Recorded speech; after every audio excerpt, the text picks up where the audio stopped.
we think of autumn destinations, we may imagine the bright red trees of the northeastern United States or the crisp, cold, misty mornings of Western Europe. But with 42% of the country spanning wilderness, China is one of the best places to see nature show off its colors before winter. Hi, I'm Kyle Oberman, nature contributor for the China Current, showing China's wild side. In this episode, I'm going to give you some insider tips of some off-the-beaten-path destinations that are definitely worth visiting in China this fall. Fall in China is my favorite season. The summer rains stop, the air becomes crisp, and the landscape transforms into a prism of warm hues. One of the earliest places I fell in love with in China that you probably have never heard of is Mount Xiaotai, right next to Beijing. We mentioned in a previous episode how leopards are getting closer and closer to return to Beijing. Well, this mountain is part of their wild habitat. It's also a paradise for hiking, where you can get to see some of China's best fall colors.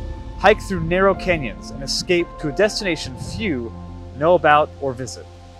Shortly after I went camping there, the most remote parts of this mountain were closed off to outside visitors because of excess litter and an impact on the sensitive ecosystem. So please remember that enjoying these places is a special privilege, and we need to be leaving them as wild and pristine as we found them for others to enjoy. Another place I'd recommend exploring much farther south is Mount Wugong in China's Jiangxi province. But watch out for the forecast. The winds here are famously strong and can even be dangerous.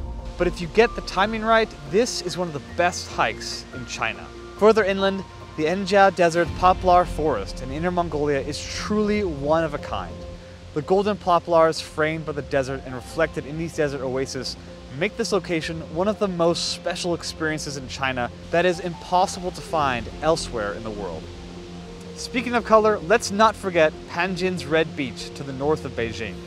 This is one of the world's largest wetlands and turns a deep crimson red every fall as the plant species here soak in salt water from the ocean.